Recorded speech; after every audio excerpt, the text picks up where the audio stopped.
Har bir taklif bir orzu. Lekin mashhur inson uchun bu orzular qanday yuk bo'ladi? Nilufar Usmonova birinchi marta bu haqda ochiq aytdi. Bu bir insonning hayotidagi eng shaxsiy haqiqatlardan biri. Assalomu alaykum, hurmatli tomoshabinlar. Sizlar bilan Xabar Bum.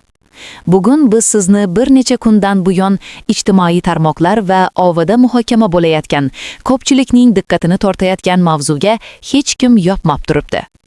U tanilgan o'zbek xonandasi Nilufar Usmonova haqida.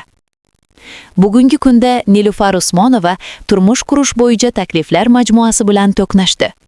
Xonanda aytishicha, u turli xil takliflar oladi. Ba'zilari rasman turmush qurishni taklif etadi, bahs va muhokamalarga sabab bo'lgan ajrashgani haqida eslatadi. Boshqalari esa hatto rasman nikohsiz birga yashashni ham taklif qilishadi. Shunday takliflar kelganida u qanday munosabat bildiradi? Nilufar Usmonova bu vaziyatda insonning e'tibori, mehri va muhabbatini qadrlashga harakat qilganini ta'kidladi. Men rahmat aytaman, men qabul qilaman, deydi u. Chunki insonning e'tibori va muhabbati qadrsiz emas, deb qo'shimcha qilgan. U aytib o'tganidek, takliflar turlicha bo'ladi. Ba'zilari uning ajrashganini eslab, endi siz bo'shsiz, endi biz bilan turmush quring, deb yozadi. Boshqalari esa nikohsiz yashaylik kabi takliflar bilan chiqadi. Ammo xonanda shunday holatlarda ham o'z hayotidan mamnun ekanligini ochiq ta'kidlaydi. Nilufar Usmonovaning aytgan so'zlaridan yana biri juda e'tiborli. Men hayotimda juda baxtliman, deb u o'z ruhiy holatini tasdiqladi. U o'z qarorlariga sodiq qoladi, deydi. Hatto u yaqinlari uchun doimo duo qiladi. Allohim, hayotimdagi insonlarga bevaqt o'lim berma, ular umrlarini uzaytirib ber, deb duo qiladi ekan. Bu ko'pchilik muxlislar uchun ijtimoiy tarmoqlarda katta shov-shuvga sabab bo'lgan so'zlardan biri. Chunki ko'p odamning orzu qilgani tanlangan insoni bilan birga hayot qurish va bu orzu bilan odamlar u bilan hatto yashashni ham yo'ziq qoladi. Nilufar Usmonova buning barchasiga javob berar ekan, u nafaqat muxlislarini, balki o'zi va bolalari, oilasi uchun ham mas'uliyat his qiladi. U hatto o'zi uchun eng qimmatli narsa yaqinlari bilan vaqt o'tkazishda, ular bilan orasidagi sevgi va e'tiborda deb hisoblaydi.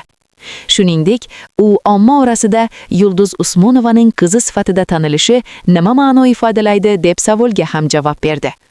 U o'zining mashhur onasi Yulduz Usmonova bilan bog'liq faqat obro'ni hurmat qilish kerakligi haqida so'zladi.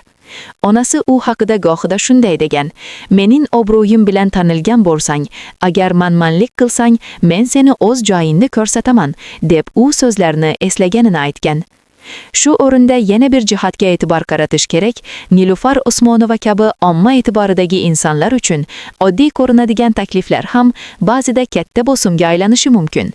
Chunki mashhur insonning har bir so'zi, har bir javobi, hatto jimligi ham muhokama qilinadi. Ba'zi muxlislar buni samimiy his-tuyg'u sifatida qabul qilsa, boshqalari esa nega rad qildi, nega rozi bo'ldi kabi savollar bilan uni yana kun tartibiga olib chiqadi. Nilufar Usmonova esa bu masalada keskin yoki tajovuzkor munosabat bildirish o'rniga, aksincha, vaziyatga sokinlik bilan yondashayotganini ko'rsatmoqda. U insoniy hurmatni birinchi o'ringa qo'yadi. Taklif bildirgan odamning niyati qanday bo'lishidan qat'iy nazar, e'tiborni qadrlash kerakligini aytadi.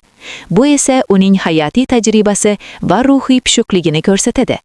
Shuningdek, uning "men hayotimdan mamnunman" degan gaplari shuni anglatadiki, baxt faqat turmush qurish bilan o'lchanmaydi.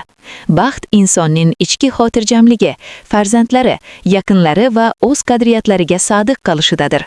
Natijada ushbu mavzuda tarqalayotgan har bir gap-so'zlar, takliflar va reaksiyalar bizga o'zgacha bir qiyofa, Nilufar Usmonovaning ichki dunyosi va uning hayot afzalliklari haqida ko'proq ma'lumot beryapti. U sevgi, mehr, e'tiborni qadrlaydi, baxtni yaqinlar bilan vaqt o'tkazishda ko'radi va hayotning haqiqiy qadrini anglaydi. Siz nima deb o'ylaysiz? Nilufar Usmonova yana turmush qurishi kerak deb hisoblaysizmi? Fikringizni izohlarda qoldiring. Bizni kuzatishni unutmang. Xabar Bum bilan qoling.